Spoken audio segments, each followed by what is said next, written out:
नमस्कार बच्चों, मैं अमरनाथ झा आपके समक्ष कक्षा 9th का गणित का वर्कशीट संख्या 64 लेकर के उपस्थित हुई है। दिनांक 7 जनवरी 2022 के लिए है।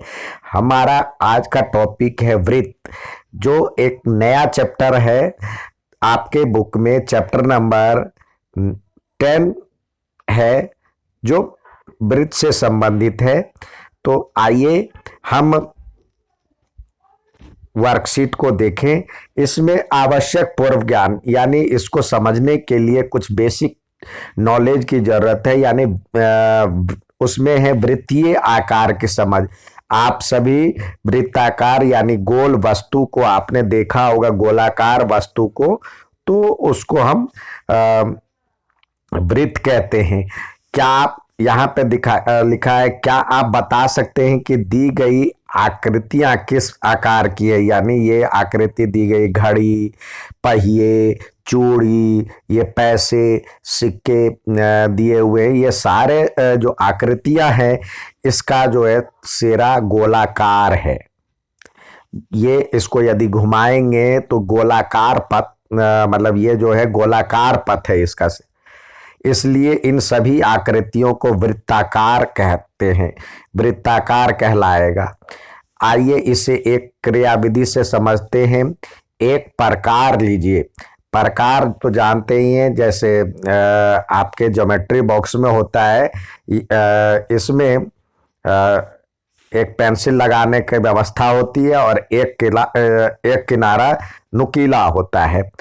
तो ये प्रकार में पेंसिल लगा करके एक अपनी मर्जी से जितनी मर्जी है उतना इसका मुंह खोल ले। जो दिया हुआ है एक प्रकार लीजिए, इसमें एक पेंसिल लगाइए। तो पेंसिल लगा दिया। अब प्रकार के नुकीले सिरे को कागज पर रखिए और जो पेंसिल वाला सिरा है उसको चारों साइड घुमा दीजिए।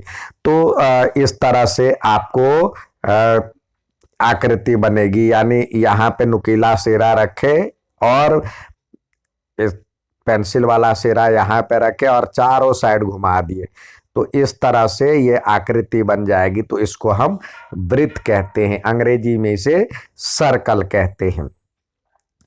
अब ये दिया हुआ है जो कि वृत्त का क्या होता है, एक तल उन सभी बिंदुओं का समूह है। इसमें जो होता है ये सारे जो बिंदु है, देखिए ये वृत्ताकार है, तो ये सारे बिंदुओं का समूह है जो एक तल पर स्थित एक बिंदु से समान दूरी पर है। यानी ये जो आप देख रहे हैं, ये सर्कल है, वृत्त है। तो इस पर जो स्थित बिंदु है ये एक उसी तल पर स्थित एक स्थिर बिंदु से समान दूरी पर है। यानी ये स्थिर बिंदु है, इससे ये समान दूरी पर है। तो इस स्थिर बिंदु को हम केंद्र कहते हैं। एक तल पर उन सभी बिंदुओं का एक समूह है जो तल से एक स्थिर बिंदु से स्थिर दूरी पर स्थित है, वो वृत्त कहलाती है। स्थिर बिंदु को हम केंद्र कहते हैं। जैसे दिए गए आकृति में ये वो एक केंद्र है और उससे ओ से निश्चित जो दूरी है, वो निश्चित दूरी, स्थिर दूरी जो है, वो वृत्त की त्रिज्या कहलाती है। वृत्त की त्रिज्या ओपी दिया हुआ है, यानी ये जितनी बड़ी है ये सारी त्रिज्याएं हैं। तो हमने क्या सीखा, वृत्ताकार जो ये होता है वृत्ताकार, ये वृत्त जो है, वृत्त एक बहुत सारे इस पे जो पॉइंट है, वृत्ताकार बिंदुओं का एक समूह है जो कि एक स्थिर बिंदु से समान दूरी पर स्थित सारे बिंदुओं का एक समूह है। तो और ये जो स्थिर बिंदु है इसको हम केंद्र कहते हैं। केंद्र से उस वृत्त पर स्थित किसी भी बिंदु की दूरी को हम त्रिज्या कहते हैं।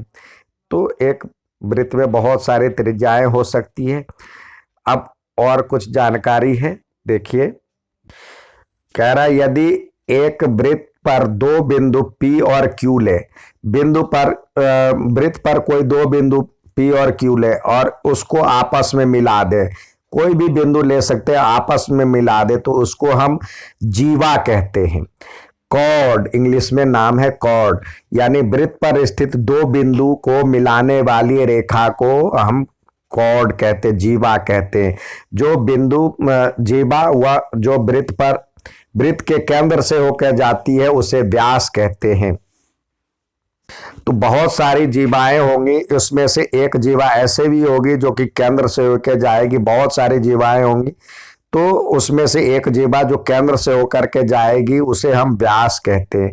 ये सबसे व्यास जो होता है वृत्त की सबसे लंबी जीवा होती है। व्यास त्रिज्या की दुगुनी होती है, क्योंकि व्यास में आप देखेंगे जो हम यदि व्यास ये इसका ये केंद्र है, इसके केंद्र से हम यदि इसको मिलाते हैं तो इसमें दो त्रिज्या है, एक यहाँ से ऊपर वाली त्रिज्या है, ये भी आर है और ये भी आर है, तो ये जीवा कहलाएगा। तो इसमें दो त्रिज्या है, तो व्यास बराबर होता है, व्यास बराबर में 2 गुने त्रिज्या या त्रिज्या की द्विगुनी होती है। ठीक है। अब यहां पे अगला दिया हुआ है, दो बिंदुओं के बीच के वृत्त के भाग को एक चाप कहते हैं। अब ये दो बिंदु है, उस बिंदु को यदि हम रेखा से मिलाते हैं तो जीवा कहते हैं, और ये दो बिंदुओं के बीच जो ये वृत्त का भाग जो है वो कहलाएगा वृत्त। तो हमारा ये जो इस तरह की आकृति वृत्त कहलाती, तो वृत्त का भाग, दो बिंदुओं के बीच वृत्त के भाग को हम चाप कहते हैं। तो ये देखिए, ये दो चाप में बांट दिया, ये यहां से इधर से काटते तो ये नीचे वाला हिस्सा छोटा चाप है तो इसको हम लघु चाप कहते हैं, और ऊपर वाला हिस्सा बड़ा है तो दीर्घ चाप कहेंगे। दीर्घ चाप तथा छोटे लघु चाप कहते हैं, छोटे वाले हिस्से को लघु चाप, बड़े वाले हिस्से को दीर्घ चाप कहते हैं। यहाँ पे पी क्यू दिया हुआ है लघु चाप, और पी आर क्यू जो दिया हुआ है वो दीर्घ चाप है। और पूरे को यदि मिला देते हैं, पूरे जो ये चाप है, चाप की लंबाई को मिला देंगे तो ये कहलाएगी वृत्त की परिधि, सरकमफेरेंस। यानी ये पूरे चाप जितना है उसको हम कहेंगे चाप की लंबाई, यानी संपूर्ण वृत्त की लंबाई को परिधि कहते हैं। आइए आगे देखें। अगला है जीवा और प्रत्येक चाप के बीच वाला जो हिस्सा है, यानी चाप और जीवा वृत्त का भाग, जो चाप और जीवा से घिरा हुआ क्षेत्र है उसको हम वृत्तखंड कहते हैं, या वृत्त का हिस्सा कट गया, वृत्त का खंड। जीवा और प्रत्येक चाप के मध्य क्षेत्र को हम वृत्तखंड कहेंगे, सेगमेंट कहेंगे।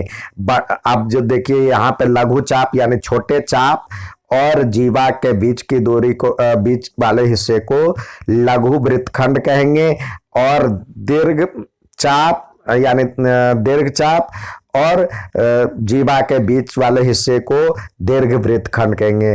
दीर्घ चाप पर बने वृत्तखंड को दीर्घ वृत्तखंड कहेंगे, और लघु चाप को पर बने वृत्तखंड को हम कहेंगे लघु वृत्तखंड। यानी ये देखिए, यदि ये वृत्त है और इसकी एक जीवा है, यहां से ये जीवा है तो ये दो भागों में बट गया, तो इधर नीचे वाला हिस्सा यदि इस तरह से निकलेगा तो ये हो जाएगा लघु वृत्तखंड, और ये मतलब ये चाप, और ये चाप है और ये जीवा, लघु चाप और जीवा के बीच वाले हिस्से को हम लघु वृत्तखंड कहेंगे, और ये दीर्घ वृत्तखंड है, दीर्घ चाप है, और ये जीवा के बीच वाले हिस्से को ये दीर्घ वृत्तखंड कहेंगे।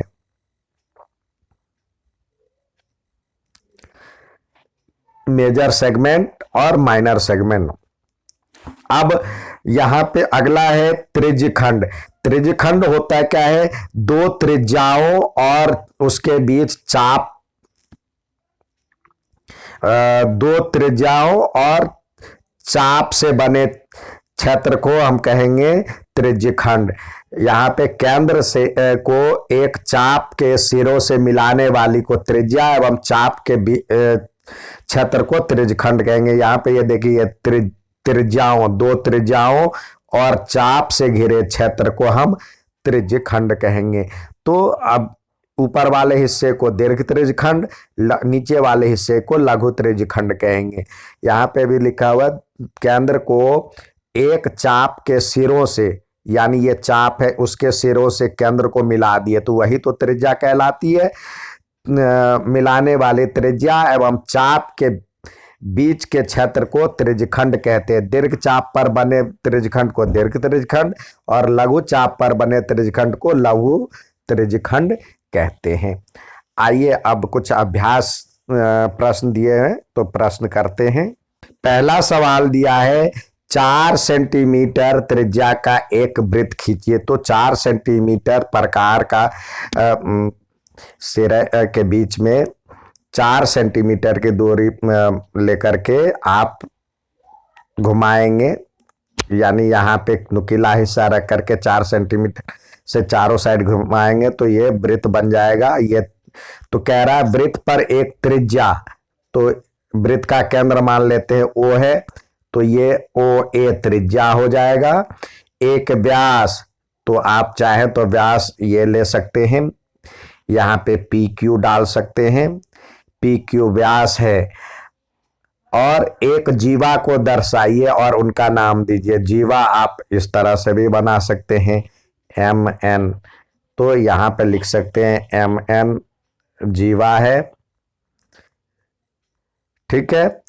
और OA त्रिज्या है और PQ व्यास है, ठीक है। यहाँ पे ये 4 सेंटीमीटर है। नेक्स्ट देखते हैं। अगला दिया है 5 सेंटीमीटर त्रिज्या का एक वृत्त खींचिए, उस पर 2 बिंदु A B लीजिए और उस पर दीर्घ वृत्तखंड और लघु वृत्तखंड दर्शाइए। तो एक हम 5 सेंटीमीटर त्रिज्या का एक वृत्तखंड ले लेंगे, बना लेंगे। 5 सेंटीमीटर त्रिज्या ये है, वो ले लेते हैं, ये 5 सेंटीमीटर त्रिज्या है, ठीक है। अब हमें कह रहा है जो कि इस पर कोई 2 बिंदु लेना है, 2 बिंदु लेना है। ये ले लिया, एक बिंदु ये और एक बिंदु ये, जिसका नाम A और B रखना है। अब कह रहा है इससे बने वृत्तखंड बनाना है आपको, तो वृत्तखंड के लिए पहले इसको मिलाइए, ठीक है। और इधर नाम दे दीजिए O है, ये M है, जिससे AB तो ये भी हो जाएगा, तो ये वाला हिस्सा बनेगा दीर्घ वृत्तखंड और ये वाला हिस्सा बनेगा लघु वृत्तखंड। तो यहाँ पे लिख दें ये दीर्घ वृत्तखंड है और ये लघु वृत्तखंड। आप चाहें तो इसको अलग अलग कलर से ड्रॉ भी कर सकते हैं, इसको अलग अलग कलर से ड्रॉ कर दीजिए और इधर आप रेड से कर दीजिए। आप ऐसे भी बना सकते हैं, डिजाइन बना सकते हैं। ये लघु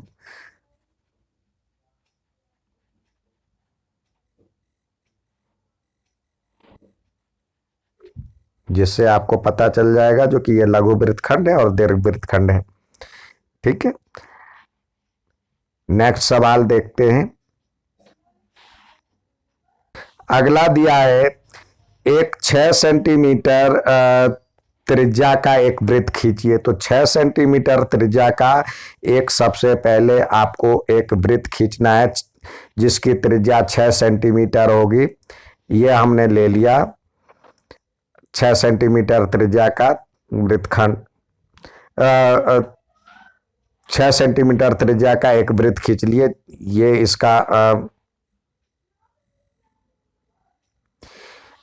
इसका ये सेंटर हो गया O, अब कह रहा है इस पे एम एन दो बिंदु लीजिए, ये एक एम है और एक एन है, ये एम और ये एक एन।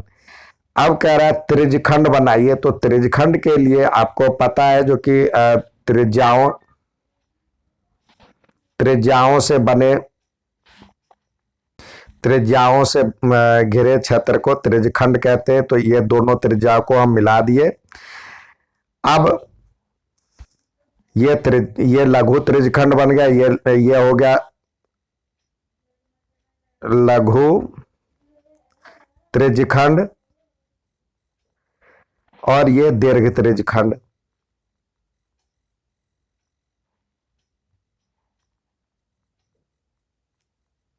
आप चाहें तो इसको भी कलर कर सकते हैं, यहां एक और नाम दे दे, ये ए और ये बी, क्योंकि ये बी, क्योंकि जब इधर से लिखेंगे तो ये हो जाएगा ओ एम ए एन, और इधर से लिखेंगे तो ओ एम बी एन हो जाएगा।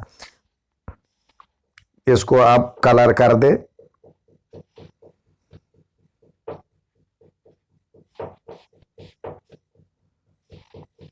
इस तरह से आप कलर भी कर सकते हैं, डिजाइन बना सकते हैं। ये त्रिज्यखंड हो गया, और इधर आप दूसरे कलर से